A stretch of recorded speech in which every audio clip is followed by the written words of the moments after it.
Hello friends, Amod academy पर आप सभी का स्वागत है। मैं आमोद पाल। इस वीडियो में हम लोग विटामिन डी से महत्वपूर्ण 20 ऑब्जेक्टिव क्वेश्चन को देखेंगे।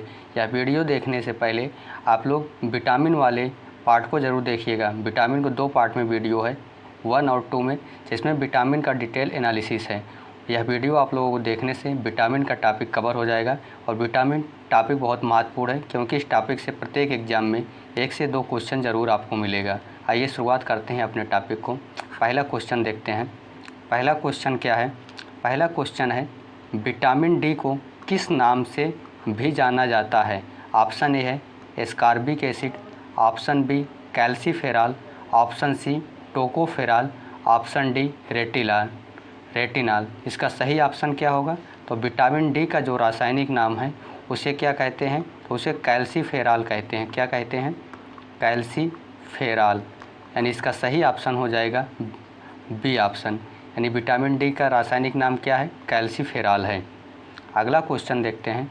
अगला क्वेश्चन क्या है? विटामिन डी की कमी से कौन सा रोग होता है? Option A scurvy, option B rickets, option C berry, option D night blindness. तो इसका सही ऑप्शन क्या होगा?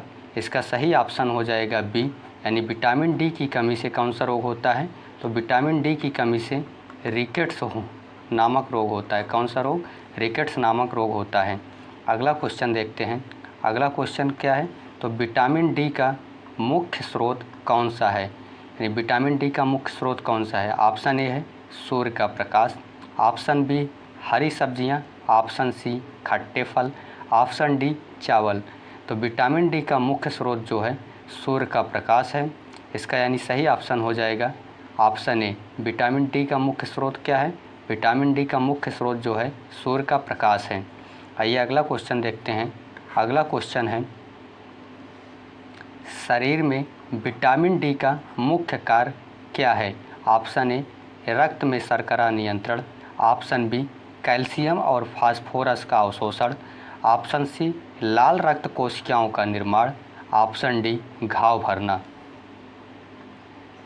तो विटामिन डी का शरीर में मुख्य कार्य क्या होता है? तो कैल्शियम और फास्फोरस का अवशोषण करना होता है। इसलिए इसका कौन सा ऑप्शन सही हो जाएगा? ऑप्शन बी सही हो जाएगा। यानी शरीर में विटामिन डी का मुख्य कार्य क्या है? तो कैल्शियम और फास्फोरस का अवशोषण करना है। अगला क्वेश्चन देखते हैं।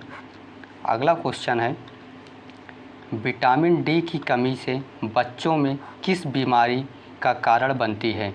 Option A anaemia, option B scurvy, option C rickets, option D pellagra. तो इसका सही ऑप्शन क्या होगा?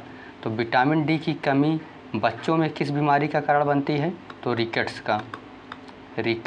इसका सही ऑप्शन हो जाएगा सी रिकेट्स। अगला क्वेश्चन देखते हैं। अगला क्वेश्चन है, विटामिन डी की कमी वयस्कों में किस रोग का कारण बनती है? Option A osteomalacia, option B berry, option C scurvy, option D pellagra. इसका सही ऑप्शन क्या होगा? तो इसका सही ऑप्शन ए हो जाएगा, यानी ऑस्टियोमलेशिया। यानी विटामिन डी की कमी से वयस्कों में ऑस्टियोमलेशिया नामक बीमारी होती है और बच्चों में रिकेट्स नामक बीमारी होती है। अगला क्वेश्चन है, विटामिन डी मुख्य रूप से किस अंग में संग्रहित होता है? ऑप्शन ए है हृदय, ऑप्शन बी यकृत, ऑप्शन सी गुर्दा, ऑप्शन डी फेफड़े। यानी विटामिन डी मुख्य रूप से किस अंग में संग्रहित होती है?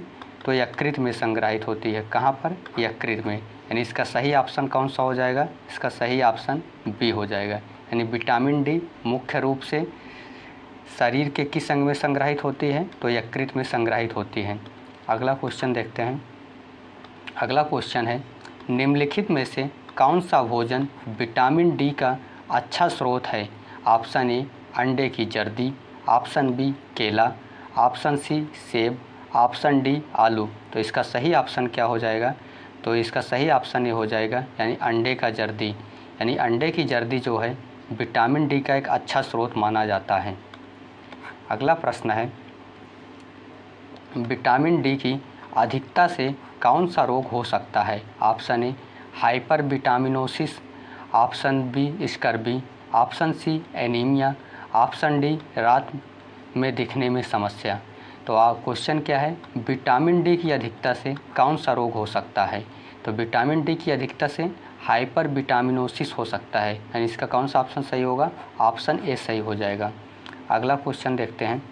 अगला क्वेश्चन है, विटामिन डी शरीर में किस खनिज के स्तर को नियंत्रित करता है। Option A potassium, option B calcium, option C sodium, option D magnesium. तो क्वेश्चन क्या है, विटामिन डी शरीर में किस खनिज के स्तर को नियंत्रित करता है। तो किसको नियंत्रित करता है, कैल्शियम एंड फास्फोरस को। तो इसका सही ऑप्शन हो जाएगा बी, यानी कैल्शियम को। अगला प्रश्न है, विटामिन डी को किस प्रकार का विटामिन माना जाता है। ऑप्शन ए जल में घुलनशील विटामिन, ऑप्शन बी वसा में घुलनशील विटामिन, ऑप्शन सी प्रोटीन में घुलनशील विटामिन, ऑप्शन डी खनिज में घुलनशील विटामिन। तो विटामिन डी को किस प्रकार का विटामिन माना जाता है। तो विटामिन दो प्रकार के होते हैं, एक जल में घुलनशील विटामिन और दूसरा वसा में घुलनशील विटामिन, यानी fat soluble vitamin. Fat soluble vitamin में ए, डी, ई और के विटामिन आते हैं, और वाटर सॉल्युबल विटामिन में विटामिन बी कॉम्प्लेक्स और विटामिन सी विटामिन आता है। तो क्वेश्चन क्या है, विटामिन डी किस प्रकार का विटामिन है। तो इसका सही ऑप्शन बी सही हो जाएगा, यानी विटामिन डी जो है वसा में घुलनशील प्रकार का विटामिन है। अगला प्रश्न है, विटामिन डी का संश्लेषण मुख्य रूप से कहाँ होता है। ऑप्शन ए किडनी में, ऑप्शन बी लीवर में, ऑप्शन सी त्वचा में यानी सूर्य के प्रकाश की उपस्थिति में, ऑप्शन डी छोटी आंत में। क्वेश्चन क्या है, क्वेश्चन है विटामिन डी का संश्लेषण मुख्य रूप से कहाँ होता है। तो मुख्य रूप से त्वचा में सूर्य के प्रकाश की उपस्थिति में होता है, यानी इसका सही ऑप्शन क्या होगा, तो सी ऑप्शन सही हो जाएगा। अगला प्रश्न है, विटामिन डी के कौन कौन से प्रकार होते हैं। ऑप्शन ए है D1, D2, option B D2 और D3, ऑप्शन सी D3 और D4, ऑप्शन डी D1 और D4। तो विटामिन डी जो है यह भी दो प्रकार का होता है। कितने प्रकार का, तो दो प्रकार का, एक D2 और एक D3 प्रकार का होता है। तो इसका कौन सा ऑप्शन सही हो जाएगा, ऑप्शन बी सही हो जाएगा। यानी विटामिन डी के कौन कौन से प्रकार हैं, तो D2 और D3 प्रकार हैं। अगला प्रश्न है, अगला प्रश्न क्या है, तो विटामिन डी की कमी से हड्डियों में क्या समस्या होती है।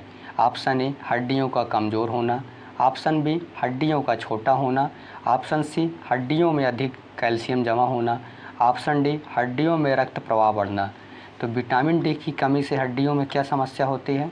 तो विटामिन डी की समस्या से हड्डियों का कमज़ोर हो जाना क्या होता है, हड्डियों का कमज़ोर हो जाना, इसलिए ए ऑप्शन सही हो जाएगा। यानी विटामिन डी की कमी से हड्डियों में क्या समस्या होती है, तो हड्डियां कमज़ोर हो जाती हैं। अगला प्रश्न है, विटामिन डी मुख्य रूप से शरीर में कहाँ परिवर्तित होती है। ऑप्शन ए हृदय में, ऑप्शन बी यकृत और गुर्दे में, ऑप्शन सी आमाशय में, ऑप्शन डी बड़ी आंत में। तो इसका ऑप्शन सही क्या होगा, ऑप्शन बी सही हो जाएगा, यानी यकृत और गुर्दे में। यानी विटामिन डी मुख्य रूप से शरीर में कहाँ परिवर्तित होती है, तो यकृत और गुर्दे में परिवर्तित होती है। अगला प्रश्न है, कौन सा दूध विटामिन डी से भरपूर होता है। ऑप्शन ए स्किम्ड दूध, ऑप्शन बी फोर्टिफाइड दूध, ऑप्शन सी नारियल दूध, ऑप्शन डी सोया दूध। इसमें कौन सा ऑप्शन सही होगा, तो प्रश्न क्या है, कौन सा दूध, यानी कौन सा दूध विटामिन डी से भरपूर होता है। तो जो फोर्टिफाइड दूध होता है, कौन सा दूध, फोर्टिफाइड जो मिल्क आता है और विटामिन डी से भरपूर होता है, यानी इसका कौन सा ऑप्शन सही होगा, तो इसका बी ऑप्शन सही हो जाएगा। अगला प्रश्न है, विटामिन डी का सबसे अच्छा प्राकृतिक स्रोत कौन सा है। ऑप्शन ए पालक, ऑप्शन बी सूरज की रोशनी, ऑप्शन सी मांस, ऑप्शन डी गेहूँ। यानी विटामिन डी का सबसे अच्छा प्राकृतिक स्रोत कौन सा है, तो सबसे अच्छा प्राकृतिक स्रोत जो है यह सूर्य की रोशनी को माना जाता है, यानी कि इसे सनलाइट को माना जाता है। तो इसका आप सही ऑप्शन क्या होगा? इसका सही ऑप्शन हो जाएगा बी, यानी विटामिन डी का सबसे अच्छा प्राकृतिक स्रोत कौन सा है? तो सूरज की रोशनी हो जाएगी। अगला प्रश्न है, विटामिन डी शरीर में किन हार्मोन्स के निर्माण में सहायता करता है? Option A testosterone, option B insulin, option C parathyroid hormone, option D adrenal. तो प्रश्न क्या है, विटामिन डी जो है शरीर में किन हार्मोन के निर्माण में सहायता करता है? तो किसके निर्माण में सहायता करता है? तो यह जो पैराथायराइड हार्मोन है, जिसे शॉर्ट फॉर्म में पीटीएच बोलते हैं, इसी के निर्माण में सहायता करता है। इसीलिए विटामिन डी को हार्मोन विटामिन भी कहते हैं। और इसका सही ऑप्शन क्या हो जाएगा? इसका सही ऑप्शन सी हो जाएगा, यानी पैराथायराइड हार्मोन। अगला प्रश्न है, विटामिन डी का कौन सा रूप सबसे अधिक सक्रिय होता है? ऑप्शन ए कोलेकैल्सिफेरॉल यानी D3 vitamin, option B ergocalciferol यानी D2 vitamin, option C 1,25 dihydroxy vitamin D यानी calcitriol, option D 24,25 dihydroxy vitamin D. तो इसका सही ऑप्शन क्या होगा? ऑप्शन सी इसका सही हो जाएगा, यानी 1,25 डाईहाइड्रॉक्सी विटामिन डी या कैल्सिट्रियोल। यानी विटामिन डी का कौन सा रूप सबसे अधिक सक्रिय होता है? तो 1,25 डाईहाइड्रॉक्सी विटामिन डी कैल्सिट्रियोल जो होता है सबसे अधिक सक्रिय होता है। अगला प्रश्न है, यानी लास्ट प्रश्न है, कौन सा विटामिन डी की अधिकता के लक्षणों में से एक नहीं है? ऑप्शन ए उच्च रक्तचाप, ऑप्शन बी हड्डियों का दर्द, ऑप्शन सी थकान, ऑप्शन डी रात में दिखाई न देना। तो यानी क्वेश्चन क्या है? तो विटामिन डी की अधिकता के लक्षणों में से एक नहीं है, यानी कौन सा है इसमें विटामिन डी का लक्षण नहीं है? तो जो रात में दिखाई न देना, यही इसका सही ऑप्शन होगा। या विटामिन डी के लक्षण नहीं है, या किसके लक्षण हैं? तो यह विटामिन ए के लक्षण हैं। रात में दिखाई न देना यानी रतौंधी या नाइट ब्लाइंडनेस जो है, यह विटामिन ए के लक्षण हैं। मिलते हैं अगले वीडियो में, तब तक के लिए धन्यवाद।